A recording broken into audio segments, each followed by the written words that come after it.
Hello everyone, I hope आप सभी लोग अच्छे होंगे। आपकी स्टडी भी अच्छी चल रही होगी। स्वागत है आपका आपके अपने YouTube channel new education wire पर। आज की क्लास में हम लोग कंप्लीट करेंगे मौर्योत्तर काल टॉपिक को, मतलब कि हम लोग प्रैक्टिस करेंगे क्वेश्चन की। मैंने कल के ही क्लास में आपको बता दिया था कि आपका टॉपिक रहेगा मौर्योत्तर काल। आप इसका रिवीजन करके आएंगे और फिर हम लोग इस टॉपिक का क्या करेंगे, प्रैक्टिस करेंगे। और ये अपना कौन सा प्रैक्टिस है? प्रैक्टिस सेट नंबर ये 11 है।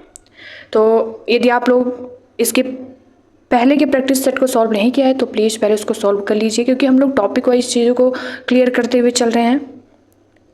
और फिर कुछ दिन बाद अपना मध्यकालीन भारत आ जाएगा और फिर हम लोग मध्यकालीन भारत का जो प्रैक्टिस सेट लगाएंगे।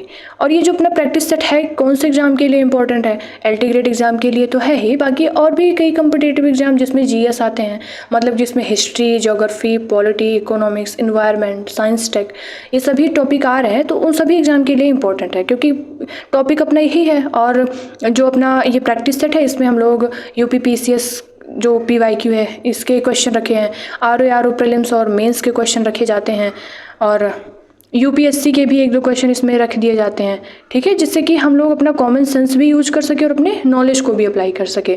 तो बाकी आप लोग प्रैक्टिस सेट के दौरान देख ही रहे होंगे कि अपने क्वेश्चन का लेवल किस प्रकार का है। ठीक है, तो चलते हैं हम अपने क्वेश्चन नंबर 1 पर।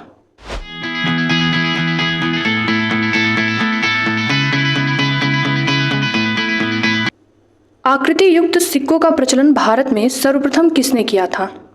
शकों ने, पार्थियों ने, कुषाणों ने या फिर हिंद यवनों ने? आप लोग अपने ओएमआर शीट में अपने क्वेश्चन को अटेम्प्ट करिए और फिर मैं बताऊंगी कि इसका राइट आंसर क्या होगा।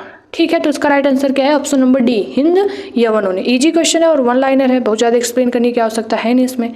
ठीक, चलते हैं अपने क्वेश्चन नंबर 2 पर। किस शासक ने सर्वप्रथम भगवान बुद्ध की मानव आकृति अपनी स्वर्ण मुद्रा में अंकित कराया था? समुद्रगुप्त ने, कनिष्क ने, आगाथाक्लीज ने या फिर हुबिक्स फर्स्ट ने? तो इसका सही आंसर क्या है? कनिष्क। ठीक, क्वेश्चन नंबर 3।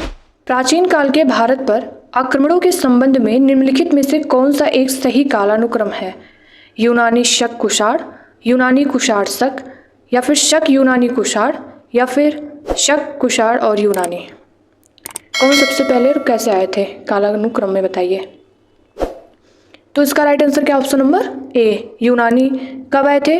513 ईसा पूर्व, फिर शक 90 और फिर कुषाण 45 ईस्वी। कई किताबों में टाइम अलग अलग हो सकते हैं। ठीक है, तो अगर हम एक सभी बुक में देखें तो कंक्लूजन ही निकलता है लगभग। तो इस प्रकार से अपना राइट आंसर क्या हो जाएगा? ऑप्शन नंबर ए, यूनानी शक और कुषाण।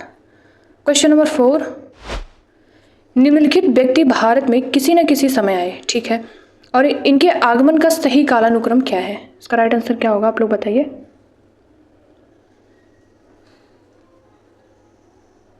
तो सबसे पहले कौन आया था? मेगस्थनीज। ऑप्शन नंबर सी, मतलब कि 3 कौन से में है? ए में है और बी में, तो सी और डी कैंसिल हो जाएगा। मेगस्थनीज के बाद फाहियान, ए तो एक इसमें भी है, इसमें भी है, ठीक है, और इसके बाद वैनसोंग, ऑप्शन नंबर डी।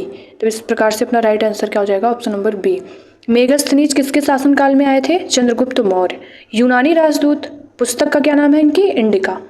और फाहियान ये चंद्रगुप्त द्वितीय विक्रमादित्य के शासनकाल में, और कौन? ये चीनी बौद्ध भिक्षु। ठीक है, और वैनसांग हर्षवर्धन के समय में। हम याद कैसे कर सकते? देखिए, हा से वैनसांग, हा से हर्षवर्धन, चीनी बौद्ध भिक्षु ये भी है। पुस्तक क्या है इनकी? CU की। ठीक, और फिर इत्सिंग ये 7वीं सदी में आया था। ठीक है,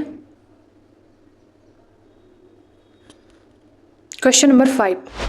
जो कला शैली भारतीय और यूनानी आकृति का सम्मिश्रण है उसे क्या कहते हैं? ऑप्शन दिए गए हैं शिखर, वेरा, गांधार, नागर। इसका राइट आंसर है ऑप्शन नंबर सी, गांधार। संरक्षण किसने प्रदान किया? शक और कुषाण राजवंशों ने। ठीक, क्वेश्चन नंबर 6 बड़ा क्वेश्चन है, बिल्कुल भी हमें घबराना नहीं है देखकर क्वेश्चन को अटेम्प्ट करना है। कथन क्या है? गौतमी पुत्र सातकर्णी चतुर्वर्ण व्यवस्था का विरोधी था। और कारण दिया गया है कि गौतमीपुत्र सातकर्णी ने बौद्ध भिक्षुओं को संरक्षण प्रदान किया। उपर्युक्त कथनों के संदर्भ में निम्नलिखित में से कौन सा एक सही है, और ये आपके ऑप्शन दिए गए हैं। तो इसका राइट आंसर क्या हो जाएगा?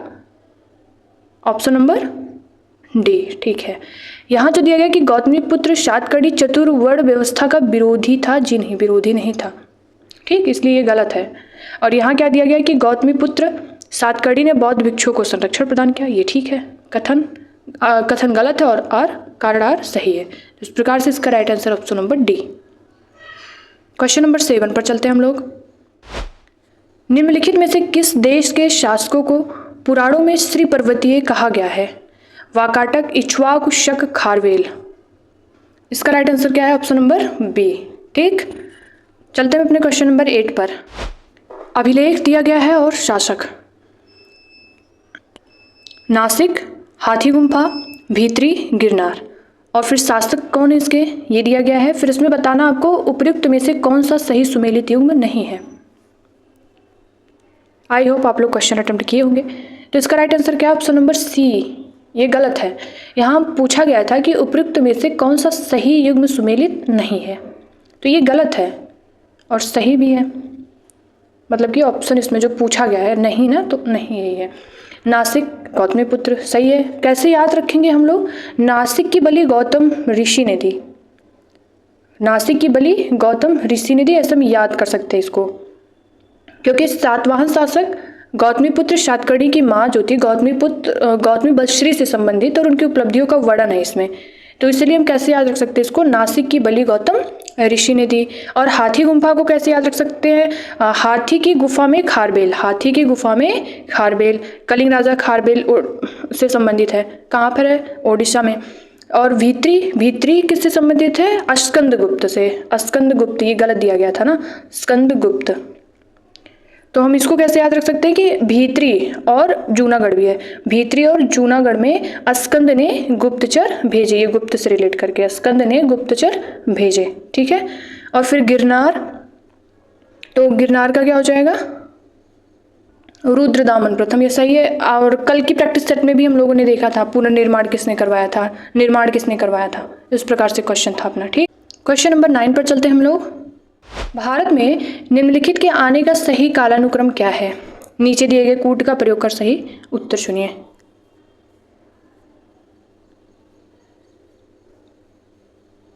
तो इसका राइट आंसर क्या हो जाएगा? देखिए, सबसे पहले क्या आई? नगर संस्कृति, हड़प्पा सभ्यता में। ठीक है, तो डी पहले होगा, तो ऑप्शन ए और ये बी कैंसिल हो गया, सी और डी बचा हमारे पास। इसके बाद क्या आया? लोहे का हल, उत्तर वैदिक युग में। ये सब हम लोग प्रैक्टिस करके आए हुए हैं। ठीक है, जो कंटिन्यू बने होंगे उनको पता होगा, और जो प्लीज़ जो लगातार चल रहे हैं हमारे साथ प्रैक्टिस सेट को सॉल्व कर रहे हैं, तो प्लीज़ एकदम लास्ट तक आप लोग बने रहिएगा। फिर आपको इसका लाभ भी आपके एग्जाम में मिलने वाला है, क्योंकि आप टॉपिक को भी कंप्लीट कर ले रहे हैं और साथ साथ अपनी प्रैक्टिस भी हो जा रही है। ठीक है, तो सी इसका हो जाएगा। अच्छा, सी इसमें भी है, सी इसमें भी है। इसके बाद आता आपका चांदी का सिक्का। ठीक है, तो इसमें ये हो जाएगा ऑप्शन नंबर डी अपना सही है। और फिर ये आता है कौन? सोने का सिक्का। क्वेश्चन नंबर 10 पर चलते हैं हम लोग। निम्नलिखित में से कौन सा प्राचीन भारतीय साम्राज्य उसकी राजधानी के साथ गलत जोड़े के रूप में अंकित है? मौर्य पाटलिपुत्र, पांड्य मदुरई, पल्लव वेल्लोर, काकतीय वारंगल। तो इसका राइट आंसर क्या हो जाएगा? Option number C. ठीक है, ये गलत अंकित है।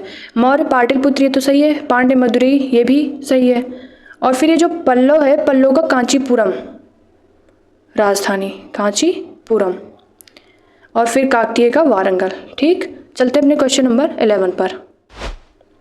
सातवाहनों की राजधानी अवस्थित थी अमरावती में, नांदेड़ में, नालदुर्ग में या फिर दुर्ग में? इजी और वन लाइनर क्वेश्चन, तो इसका राइट आंसर क्या हो जाएगा? ऑप्शन नंबर ए अमरावती में। ठीक है, तो इस प्रकार से हम लोग प्रैक्टिस सेट नंबर 11 को कंप्लीट करते हैं। प्रैक्टिस सेट भी 11 है और इसमें क्वेश्चन भी 11 ही थे। ठीक, तो कितने क्वेश्चन आपके सही हुए, कितने गलत हुए, आप इसको कमेंट बॉक्स में बता सकते हैं। ठीक है, और अगर इसमें कुछ सुधार करने की आवश्यकता है तो प्लीज़ आप इसको बताइए, उस पर काम किया जाएगा। और आपको अगर पीडीएफ चाहिए तो फिर आप टेलीग्राम को ज्वाइन कर लीजिए, पीडीएफ आपको वहाँ उपलब्ध करा दी जाती है, और चैनल को सब्सक्राइब भी कर लीजिए। ठीक, बाकी कल का अपना टॉपिक क्या रहेगा? गुप्तकाल। धीरे धीरे करके हम लोग प्राचीन भारत को कंप्लीट करने वाले हैं और फिर हम लोग चले जाएंगे मध्यकालीन भारत पर, फिर आधुनिक भारत, फिर ऐसे ऐसे अपना सारा सब्जेक्ट कंप्लीट होता चला जाएगा। ठीक है, तो मिलते हैं नेक्स्ट वीडियो में नए प्रैक्टिस सेट के साथ। Thank you so much. जय हिंद।